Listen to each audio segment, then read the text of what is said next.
Num belo dia, o nosso prota acaba reencarnando como um nobre, mas tem um grande problema logo de cara. Basta dar uma olhada na tela de status dele, que é basicamente uma decepção. Ele nasceu como o 13º príncipe da família imperial, e o imperador está bem curioso para conhecer o seu novo filho. Ao analisar as afinidades mágicas, informam que a maior compatibilidade do nosso prota é com a magia de água, e então o imperador decide presenteá-lo no seu primeiro aniversário com uma bênção ligada ao elemento água. Assim que ele diz isso, o Noah percebe algo surgindo ao lado de sua magia de água rank E. O imperador então pede para ele ver a tela de status do Noah, e ele fica um pouco nervoso, porque com um boletim desses, o mais provável é que vai acabar sendo jogado no super lixo. Mas milagrosamente, quando a tela aparece, o rank de magia de água muda de E para SS. Todo o resto continua um belo F, mas quem liga, não é mesmo? O cara acabou de ganhar a habilidade mais forte de magia de água. Isso é a prova clara de que o nosso prota vai se tornar um gênio da magia aquática no futuro, e por causa disso o imperador passa a simpatizar com o Noah. O motivo da magia de água estar no rank SS é justamente a bênção que ele recebeu do pai ao nascer, porém na tela de status pessoal do nosso prota isso ainda aparece como E mais S. Já os outros aumentos de atributos vieram das criadas. Ele ainda não entende muito bem o porquê, mas parece que quanto mais servos ele tem, mais forte fica.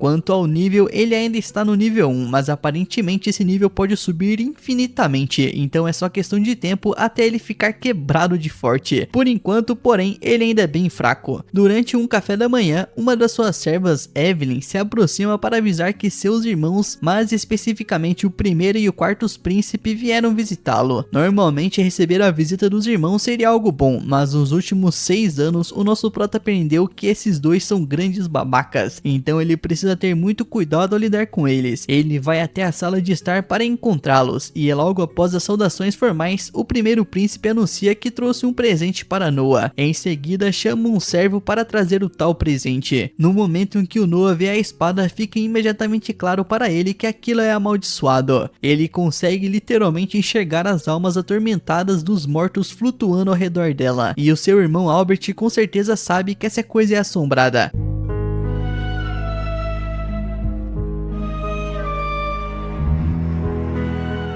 Mas mesmo assim ele finge que é só um presente normal. Não existe a menor chance do nosso prota recusar um presente vindo do primeiro príncipe herdeiro. Então, mesmo sabendo que isso provavelmente vai dar muito errado, ele é obrigado a aceitar. Ele então segura o cabo da espada e a levanta, enquanto Albert explica com a maior naturalidade do mundo que aquela é uma espada de magia de água, e que mais de 120 cavaleiros já morreram tentando usá-la. Nisso o Noah se assusta, e imediatamente afrouxa a mão, mas o quarto príncipe diz que não há motivo para preocupação, porque até agora todo mundo que não era digno da espada morreu no exato momento em que encostou nela, então se a maldição fosse afetá-lo, ele já estaria morto. O motivo de Noah ser imune à maldição provavelmente é o seu atributo de magia de rank água SS. De certa forma é reconfortante saber que ele não corre risco de morrer por causa dessa espada. Ainda assim o nosso prota claramente fica muito irritado por Albert ter colocado a vida dele em risco só por um experimento idiota, mas obviamente não pode dizer isso em voz alta, então ele apenas espera o Albert se levantar e ir embora para finalmente ter um pouco de paz. Safado, mau caráter, traidores e traíras. Mais tarde naquele dia, o nosso prota Noah caminha pelos corredores com uma das suas criadas, Zoe, e quando percebe que ela está meio abatida, ele pergunta se aconteceu alguma coisa. Nisso a Zoe diz que está tudo bem, pois não quer incomodá-lo com seus problemas. Claramente você quer. Mas o Noah sabe que isso não é verdade e a ordena que ela diga imediatamente o que está acontecendo. Sem ter escolha, a Zoe explica que queria tirar um tempo do trabalho para resolver assuntos familiares. O Noah pergunta que assuntos seriam esses, e ela conta que a sua cidade natal sofreu uma grande enchente e a fazenda de sua mãe foi completamente destruída. Agora a mãe dela não tem mais como se sustentar. A Zoe procurou conselhos sobre como juntar dinheiro para reconstruir a fazenda e disseram a ela que a única opção seria trabalhar por um tempo no distrito da Luz Vermelha, que era exatamente o que ela pretendia fazer durante sua folga. O nosso prota se recusa completamente a aceitar isso. Ele diz que vai dar um emprego para a mãe dela, afinal ele ele já estava pensando em contratar um fechador profissional de portão traseiro, e como ela vem recomendada, vai pagar 10 moedas de ouro por mês. A Zoe fica surpresa e pergunta se ele tem certeza, já que 10 rene é muito acima do salário padrão, além de nunca ter ouvido falar desse tipo de trabalho. Mas isso é porque o nosso prota acabou de inventar esse trabalho aí, mano. Ele só quer ajudar a Zoe e o dinheiro é dele mesmo, então quem vai impedi-lo? Ele também diz que possui uma casa antiga nos arredores da cidade e que a Zoe e a sua mãe podem morar lá, sem se preocupar com o aluguel. A Zoe serviu Noah fielmente a vida inteira, então não existe possibilidade alguma dele deixá-la vender o próprio corpo por causa de uma enchente. Falando nisso, a enchente ainda traz outra preocupação. O Noah chama seu mordomo Dylan e ordena que ele faça os arranjos para comprar o máximo possível das terras danificadas pela enchente. O Dylan e Zoan ficam chocados com isso, mas o Noah explica que certamente aparecerão golpistas tentando enganar as pessoas inocentes que acabaram de perder tudo. Ele então quer garantir essas terras antes que isso aconteça. O Dylan fica completamente sem palavras, sem acreditar que um garoto de 6 anos conseguiu prever as consequências com tanta antecedência. O Noah já passou por situações assim em sua vida passada, mas obviamente não pode contar isso, então apenas muda de assunto. O Dylan concorda em ajudar na aquisição das terras, mas pergunta de onde virá o dinheiro, já que pelas estimativas dele, isso custaria cerca de 700 mil rené. A Zoe fica em choque ao ouvir esse valor, e o Noah não a culpa, afinal é praticamente uma fortuna. Um adulto médio na capital ganha apenas 120 rené por ano, o suficiente para sustentar uma família, manter uma casa e comer bem. A família de Noah é mais rica que a média, mas mesmo assim ele só tem cerca de 500 mil rené disponíveis, então precisa encontrar mais 200 mil rapidamente. Sem muitas opções, ele decide vender o feudo que possui. O Dylan diz que isso é impossível, pois aquela terra foi um presente do imperador e vendê-la sem permissão seria um crime contra a família imperial. O Noah sabe disso e decide fazer mesmo assim, pois não tem outra escolha e está disposto a aceitar qualquer punição que seu pai imponha. No dia seguinte, enquanto o nosso prota e seus servos se preparam para partir rumo às terras alagadas, ele recebe uma visita inesperada do quarto príncipe Henry. Albert pode até ser um idiota, mas o Henry é realmente gente boa depois que você o conhece, e ele está genuinamente preocupado com o nosso prota. Ele veio avisar que a espada que o Albert deu a ele possui vontade própria. Mesmo sendo imune à maldição, o Noah ainda precisa conquistar o reconhecimento da espada para usá-la com segurança. O Noah leva esse aviso a sério e pouco depois parte rumo à vila de Dawn. Ao chegar, ele percebe que chamar aquilo de danos da enchente é pouco, porque parece que o Kratos e o Poseidon saíram no soco naquele lugar. Pelo estado da vila, o Noah percebe que a maioria dos moradores deve ter perdido seus documentos da enchente, então ele manda o Dylan ir ao escritório do governo e conseguir todas as cópias possíveis para facilitar as compras. Enquanto isso, o Noah decide ir pessoalmente ver como as pessoas estão depois do desastre. Todas as plantações foram destruídas, o que significa que não haverá colheita naquele ano. Sem colheita, os moradores simplesmente não vão sobreviver. De repente, o Noah ouve um sino tocar e percebe que todos estão se reunindo no que antes era a praça central. A Zoe acredita que seja a distribuição de comida, já que o Império fornece ajuda emergencial em casos de desastres naturais. O Noah acha bom ver que o sistema de ajuda está funcionando e vai se juntar aos moradores para a refeição, mas no momento em que prova a comida, ele se arrepende imediatamente. Ele já comeu muita comida menos deprimente do que aquela desculpa triste de caldo, e tem quase certeza de que esses vegetais estavam estragados. Um dos moradores ouve o Noah reclamando e, sem saber que ele é um príncipe, assume que ele é só mais uma vítima da enchente. Ele explica que a comida é sempre assim e que mesmo reclamando nada muda, porque quem prepara comida não liga para coisas bobas como saúde ou intoxicação alimentar. Nesse momento, o Noah ouve um anúncio alto falando sobre uma inspeção. Ele pergunta a Zoe do que se trata e ela explica que o oficial local, Lord Geralt, está ali para verificar a qualidade da comida. Geralt se aproxima do caldeirão da sopa misteriosa, acha aquilo horrível, mas como não é ele quem vai comer, ele não se importa. Ele manda o cozinheiro preparar uma refeição de verdade para ele na mansão, e o cozinheiro aceita feliz, já que os dois têm um acordo. O Noah, porém, não deixa essa atitude nojenta passar impune. Ele confronta Geralt e pergunta se ele tá de ladainha, mano. Se ele tá entregando uma comida tão horrível porque ele tá embolsando o resto do orçamento. Ô tio, essa comida aí tá uma merda, hein? E quem disse que isso é problema meu?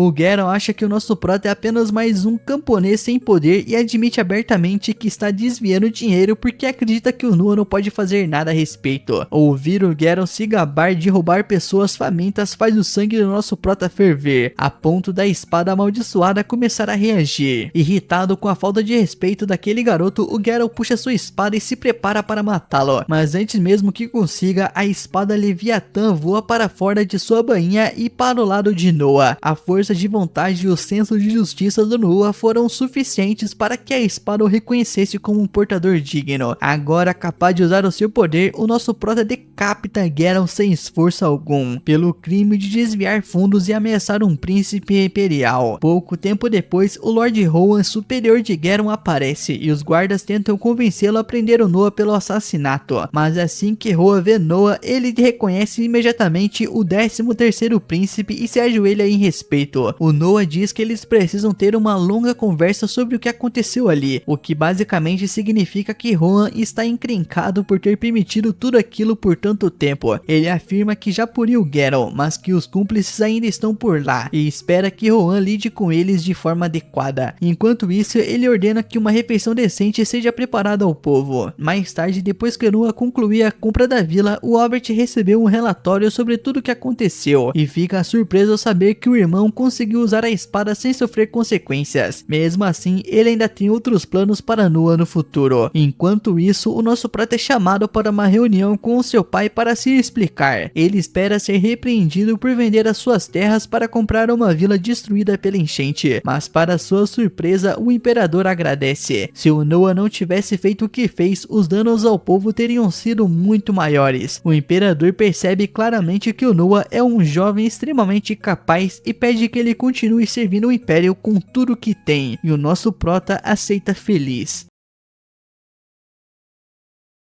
Logo em seguida, ficamos sabendo que a capital de Males é a cidade onde se concentra todo o poder político do país, além de ser também o maior centro cultural e econômico da região. Com o passar do tempo, essa ideia se espalhou entre a população, fazendo com que o lugar fosse visto como a cidade mais grandiosa daquele mundo. A cena então muda para o nosso prota, que acaba de chegar à capital e fica visivelmente impressionado com tudo ao seu redor. Ele comenta que os eunucos haviam mencionado a presença de uma cantora se apresentando por ali, e movido pela curiosidade, ele decide ir conferir pessoalmente. Ao se aproximar do local onde a garota está cantando, o nosso prota se surpreende com a beleza da voz que ecoa pelo ambiente, e observando melhor, ele se lembra de que o nome dela é Alice. A técnica que ela usa ainda é simples, típica de alguém iniciante, mas fica claro que ela leva uma carreira de cantora muito a sério. De repente, um homem começa a gritar com ela, questionando por que insiste em cantar aquelas bobagens. Logo depois, ainda mais irritado, ele afirma que ganhando tão pouco, ela jamais conseguiria pagar a dívida deixada por seu pai. Nesse momento, o nosso prota intervém e pede que ele não faça nada cruel com ela diante de tantas pessoas. A cantora tenta pedir a ele que não se envolva, mas o nosso prota se levanta e caminha em direção ao palco, farmando aura.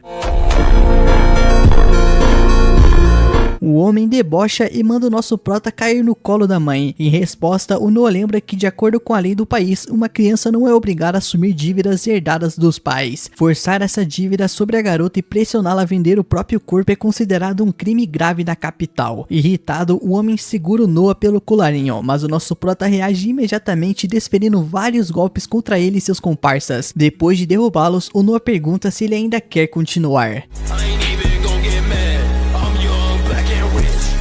Antes de ir embora, o homem ameaça dizendo que vai se vingar, e o nosso prota responde que se ele voltar é melhor procurá-lo diretamente. O Noah então se volta para Alice, elogia sua habilidade como cantora e pergunta quanto ela precisa para cobrir as suas despesas.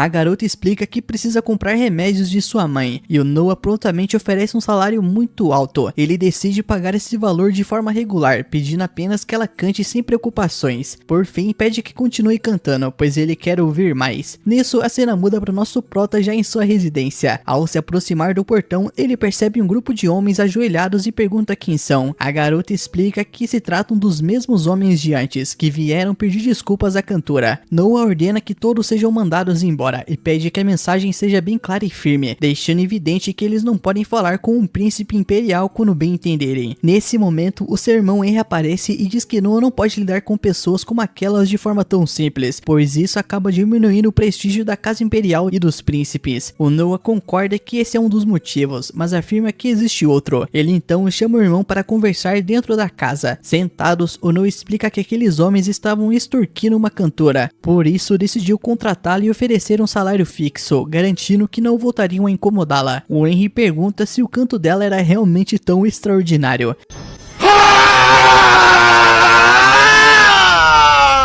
O Henry se surpreende ao perceber que seu irmão mais novo tem uma mentalidade tão avançada. O Henry então demonstra interesse pela espada mágica, já que parece que o Noah realmente conseguiu dominá-la por completo. O Noah responde que isso acontece porque a espada tem vontade própria. Ao mostrar a espada, o Henry fica chocado e pergunta onde ela estava escondida, e o Noah responde que ela estava dentro de sua manga. O Henry então fica completamente chocado, pois jamais imaginou que algo assim fosse possível, e o nosso prota explica que foi a própria espada que o ensinou. O Henry considera aquilo inacreditável, um tesouro nacional que ficou isolado por 200 anos e não possui registros semelhantes no passado. Logo mais tarde, o Noah novamente vai para a cidade, agora convidado para um jantar, onde ele acredita que será algo divertido. Ao entrar, todos começam a aplaudi-lo, impressionados tanto com a sua aparência quanto com a sua educação. Um dos homens nota a espada e pergunta o que ela é. Ué, uma espada. O Noah responde que ela se chama Leviatã, uma espada que ele herdou. Todos ficam chocados ao saber que alguém tão jovem conseguiu dominar essa espada. Um dos homens comenta que aquilo só pode ser uma falsificação, e nesse instante a espada reage, claramente irritada, e libera uma fumaça densa e faz várias pessoas desmaiarem no salão. Naquele momento, todos sentem uma forte sensação de morte no ar. Esse é o verdadeiro poder de um tesouro nacional. A cena então muda para o garoto sendo cumprimentado por diversas pessoas, e de repente um homem se aproxima para conversar com Noah. Ele percebe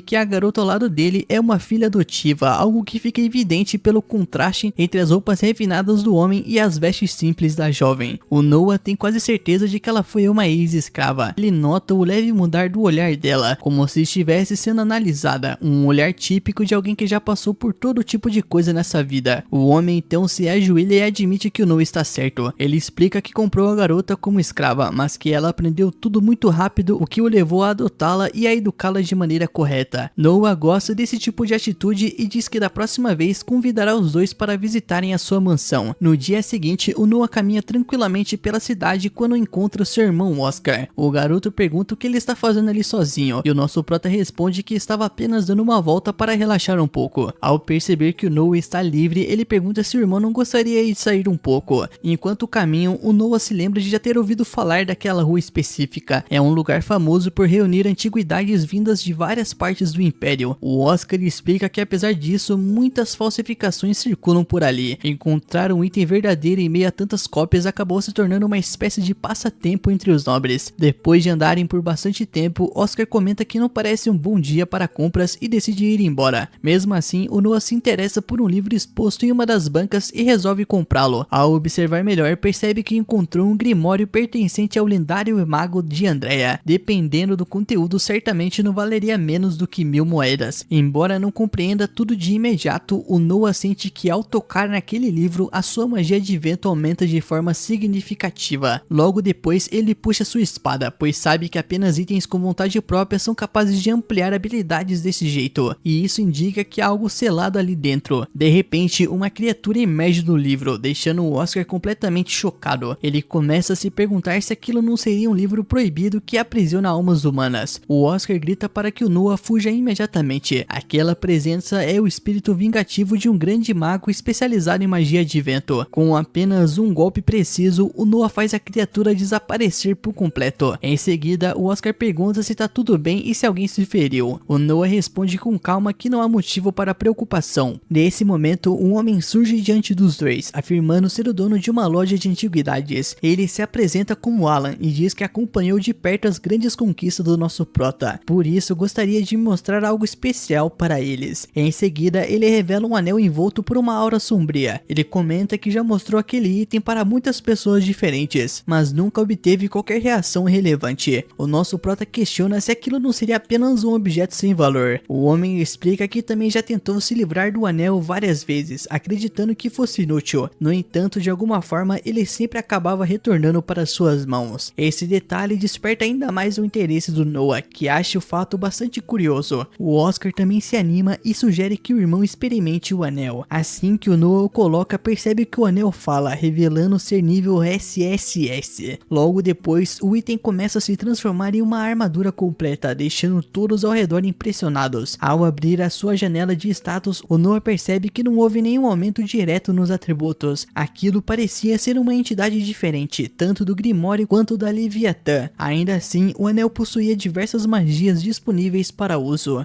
Noah comenta que enviará recompensas ao homem mais tarde, mas o Oscar interrompe, dizendo que quer pagar pelo item, pois considera o anel um presente para o irmão. Mais tarde, o nosso prota está observando a garota cantar novamente. Ao olhar ao redor, ele percebe várias pessoas começando a brigar por causa dela. Sem hesitar, o nosso prota cria um escudo para impedir a confusão, e logo em seguida usa um golpe de choque para conter os dois envolvidos. Ele então pergunta ao homem responsável pelo local por que tantas brigas acontecem ali. O homem explica que esse tipo de gente acaba sustentando o bar. Diante disso, o nosso prota decide comprar todo o estabelecimento, deixando o homem extremamente agradecido. A garota então pergunta se realmente vale a pena investir tanto dinheiro por causa dela, e diz que gostaria de retribuir de alguma forma. O Noah responde que só deseja que ela continue cantando com a voz que possui, dizendo que quer que o próprio imperador a ouça cantar algum dia. Até que esse momento chegue, ele deseja que ela continue se apresentando ali, e emocionada, a garota começa a chorar, mas logo retorna ao canto.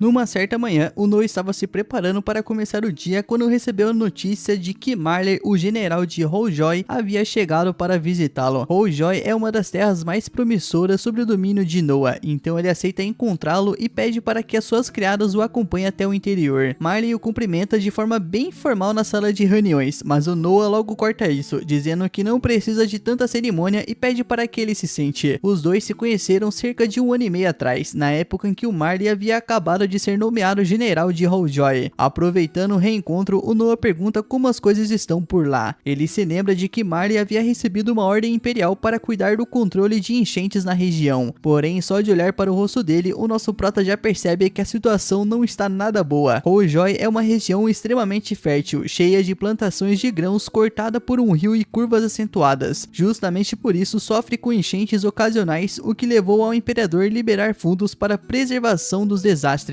O Marley explica que até agora não conseguiu fazer nenhuma mudança significativa. O principal problema é que o Ministério das Finanças vive inventando desculpas para não liberar o dinheiro necessário. Ao ouvir isso, Noah fica extremamente irritado, já que aquilo soa claramente como desvio de verba pública. Sem pensar duas vezes, ele diz para o Marley acompanhá-lo, pois eles vão fazer uma visita ao ministro. Pouco tempo depois, o Noah aparece para almoçar com o ministro das Finanças, que é exatamente tão bajulador e escorregadio quanto ele imaginava. No começo, o ministro tenta puxar o saco de Noah, mas o príncipe vai direto ao ponto e pergunta por que o dinheiro para o controle das enchentes de Holljoy ainda não foi repassado. O ministro mantém a calma e diz que eles têm um ótimo motivo para isso. Nisso, o nosso prota o interrompe imediatamente e avisa que ele não deveria subestimá-lo só por ser uma criança. Afinal, menosprezar um príncipe é um crime passível de execução. Nesse momento, o ministro começa a ficar nervoso. Rapidamente, ele explica que no ano anterior, durante a última enchente, o imperador concedeu a Holljoy uma isenção de impostos. Então ele achou justo que a própria região usasse o dinheiro economizado para resolver o problema das enchentes naquele ano. Para o nosso prota, essa é simplesmente a maior besteira que ele já ouviu em seus 6 anos de vida nesse mundo. Irritado, o nosso prota pergunta se o ministro tá me chamando de otário?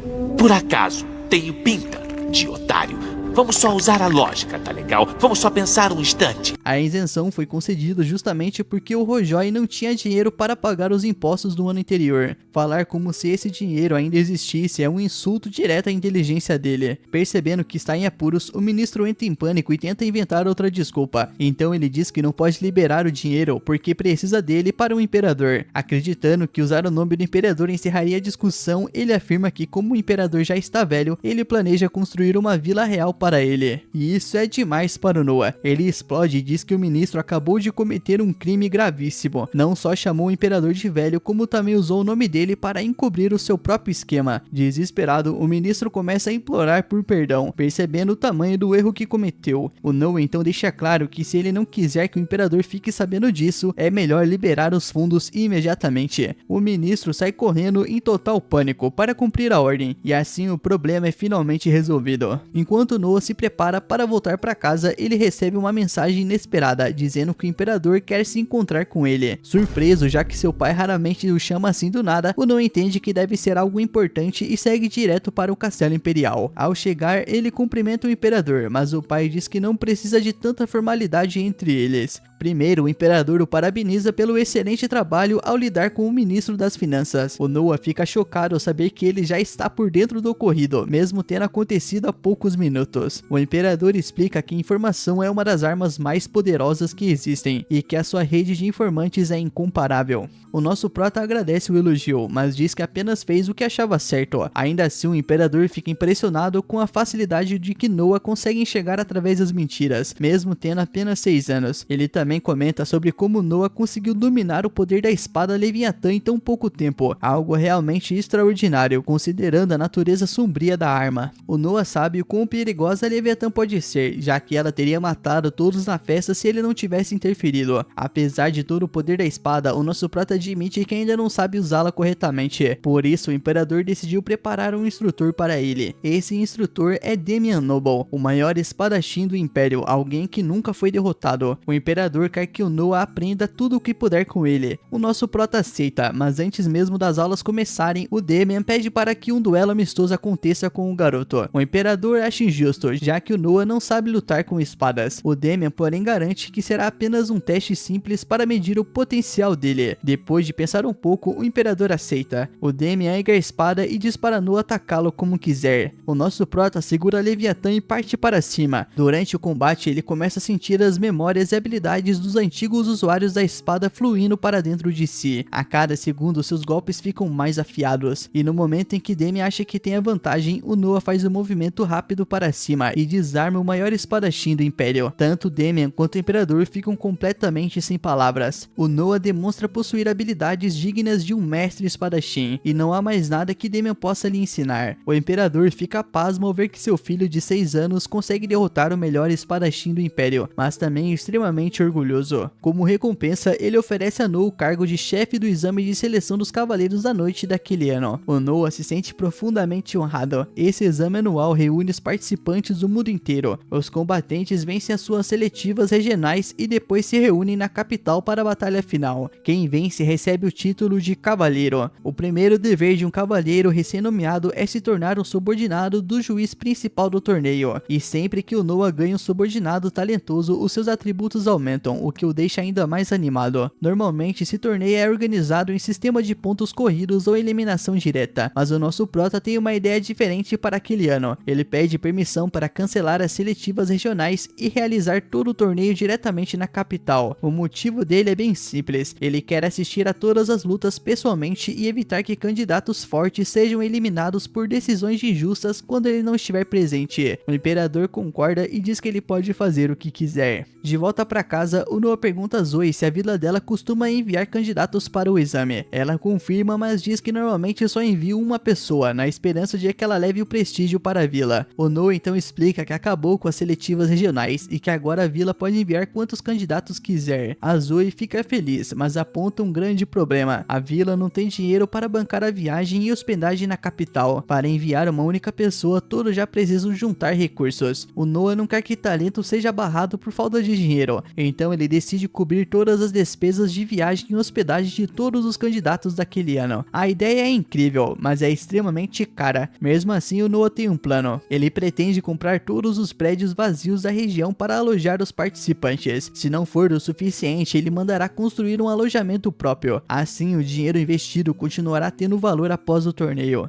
Quanto à comida, ele planeja negociar com mercadores conhecidos para conseguir os melhores preços. Depois disso, ele chama Borion para uma reunião e pede uma estimativa de custos. Quando Borion apresenta os números, o Noah se surpreende, o valor é baixo demais para gerar lucro. O Borion diz que não se importa com isso, pois só quer ajudar o príncipe, mas o Noah não cai nessa. Ele sabe que mercadores nunca fazem nada de graça e exige que Borion diga exatamente o que ele quer em troca. O Borion admite que esperava que o Noah facilitasse a contratação de um de seus servos para trabalhar no castelo, assim ele teria acesso a informações importantes. O Noah então aceita o acordo, e em sinal de lealdade, o Borion promete apoiar apenas o Noah dentro da família real. Com isso, os atributos de Noah aumentam bastante. Porém, na volta para casa, ao checar os seus status, ele percebe que a sua afinidade com a magia de água caiu um nível. Como esse atributo vem das terras que ele governava, isso só pode significar que algo deu errado em Aulíria. O Noah então corre para avisar o imperador. Sem poder revelar a sua tela de status, ele diz que apenas vinha percebendo sinais estranhos há algum tempo, e isso satisfaz o imperador, então ele revela a verdade: há uma rebelião em Aulíria. O imperador pergunta se o Noah quer lidar com o problema pessoalmente. Depois de pensar, ele recusa e sugere o Henry, que tem mais experiência. Mais tarde, o Noah e Henry viajam juntos de carruagem. O Henry questiona se o Noah tem certeza, já que a vitória em batalha poderia elevar muito seus status. O Noah responde que não tem habilidade suficiente para o campo de batalha, e que mesmo que sobrevivesse, muitos soldados morreriam inutilmente, algo que ele quer evitar. De repente, a Leviatã alerta o Noah sobre as intenções hostis à frente. Ele manda o cocheiro parar e percebe que é uma emboscada dos rebeldes. Como alvo é ele, o Noah corre para longe de Henry. Jatos de água surgem do chão e avançam contra ele, mas o nosso prota se protege com seu escudo. Os rebeldes tentam atacá-lo de perto, mas são completamente dominados, e em poucos segundos o Noah derrota todos. O Henry fica impressionado, mas lamenta não poder interrogá-los. Noah então revela que eles ainda estão vivos, apenas desacordados. O Henry pode interrogá-los à vontade. Mais tarde, o Noah descobre que os rebeldes dependem da cavalaria, mesmo a Aulíria não tendo fazendas de cavalos, e isso significa que os suprimentos vêm de fora. Com essa informação, o Noah chama Borion e manda comprar toda a ração de cavalos das regiões ao redor. Sem alimento, os rebeldes logo ficarão vulneráveis, facilitando o trabalho do Henry para acabar com a rebelião.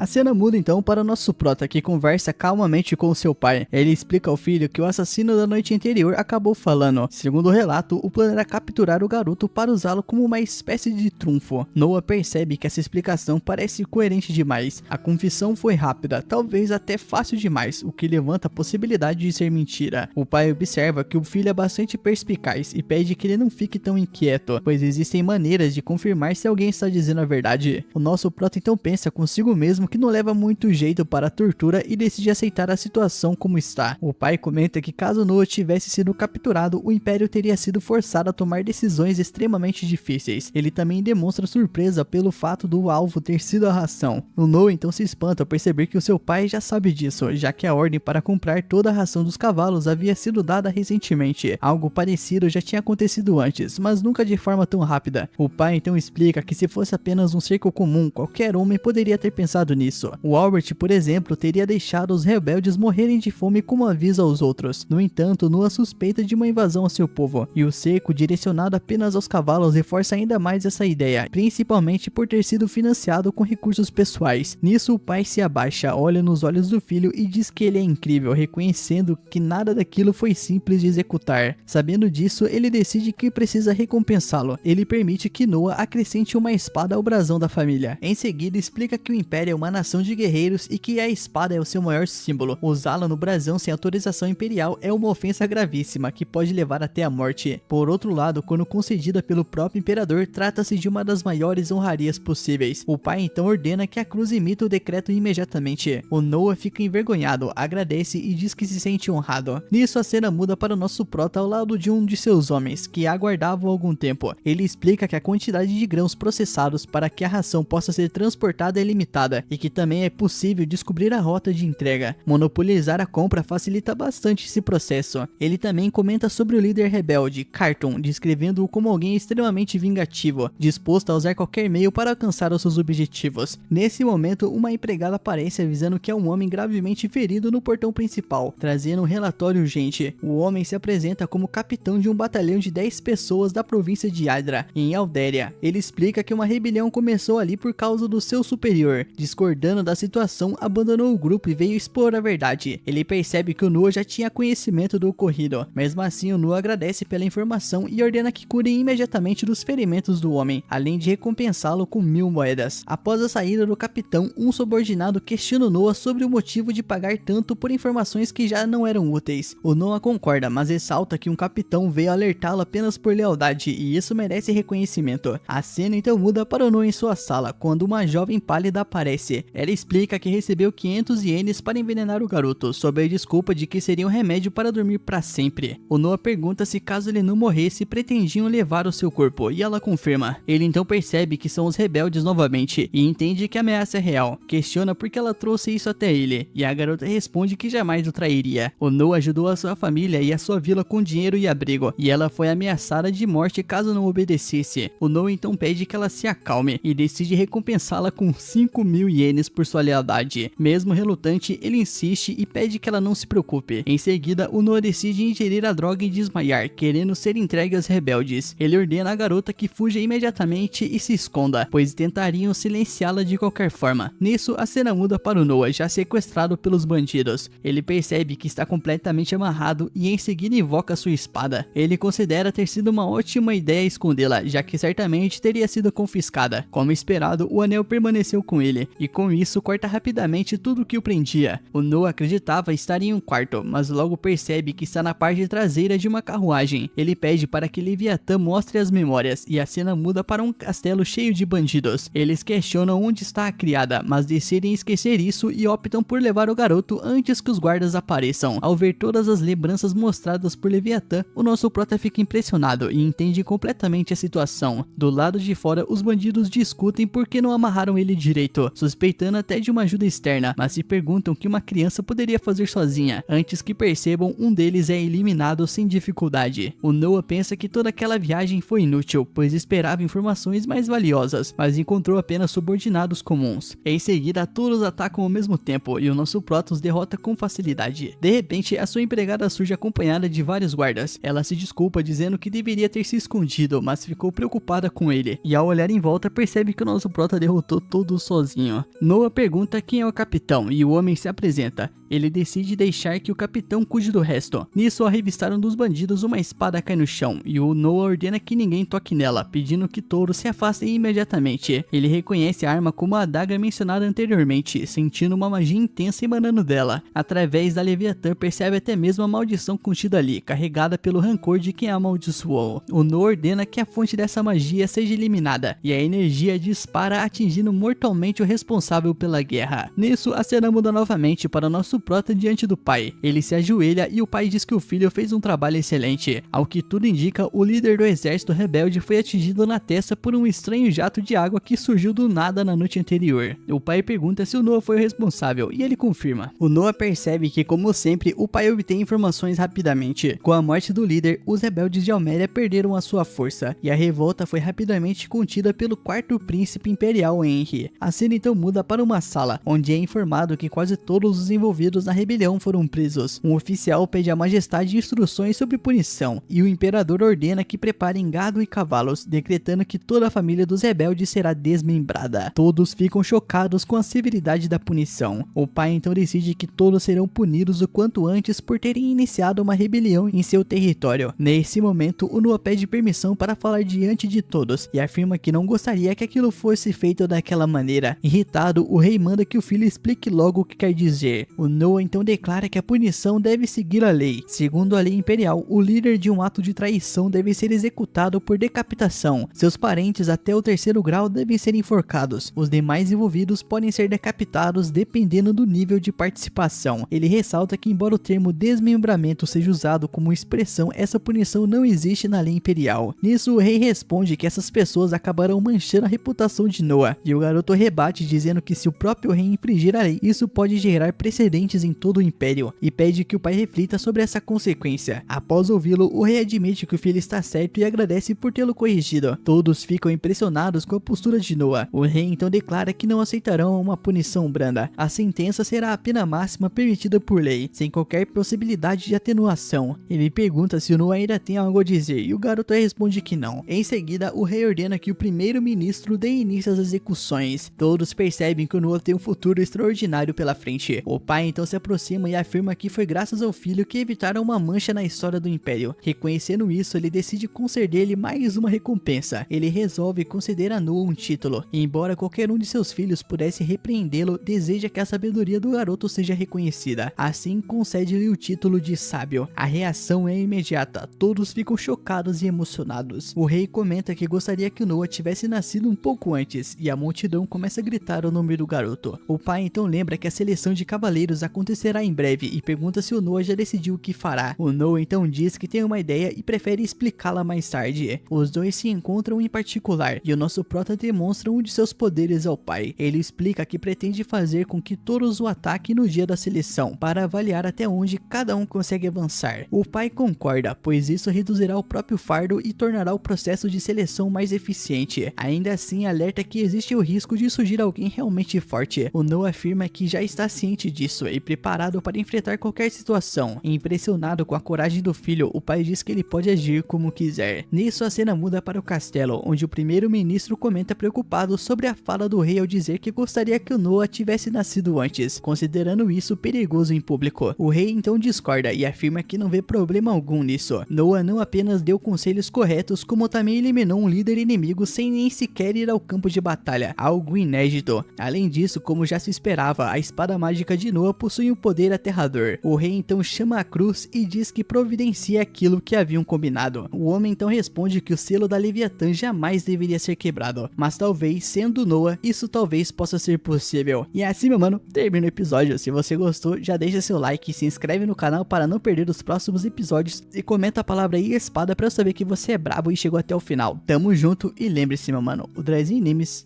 ama você.